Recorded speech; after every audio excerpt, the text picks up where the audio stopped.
Яшчэ 3 дарожна-транспартныя здарэнні за мінулыя выхадныя адбыліся на тэрыторыі Брэсцкай вобласці. У іх ахвяр няма. 2 чалавекі атрымалі раненні рознай ступені цяжкасці.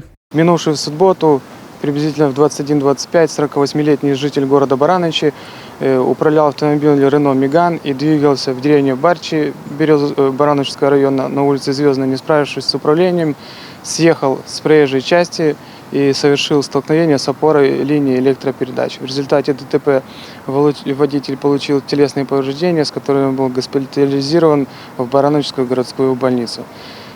Также было еще одно ДТП в минувшее воскресенье, в котором водитель, женщина, управляла автомобилями, двигалась по улице Московской по навигатору с крайней правой полосы. По велению навигатора повернула налево, в результате чего совершила столкновение с автомобилем такси и произошло опрокидывание. Благодаря ремней безопасности в данном ДТП никто не пострадал. Найбольшая колькасць злачынстваў за мінулыя выхадныя зафіксавана па лініі крымінальнага вышуку – 9, усяго 13. Затрыманы махляры крыптавалютай. В Ленинский РОВД города Бреста от местных жителей поступило 2 сообщения о том, что у них были похищены денежные средства путем мошенничества. Правоохранителям было установлено, что женщина передала директору предприятия денежную сумму в размере $15 000 с целью получения фиксированного заработка при открытии биржевого счета. Однако договорные обязательства были не выполнены и денежные средства не были возвращены заявительнице.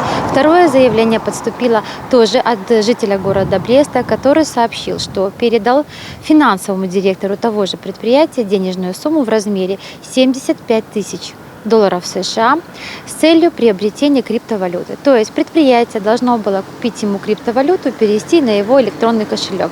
Однако и в данном случае обязательства были не выполнены и, естественно, денежные средства не были возвращены.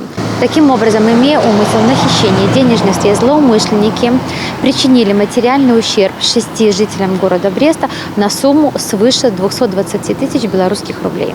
В отношении руководителя данного предприятия, а именно 29-летней и 32-летнего жителей города Бреста, возбуждено уголовное дело по части 4 статьи 210 Уголовного кодекса Республики Беларусь.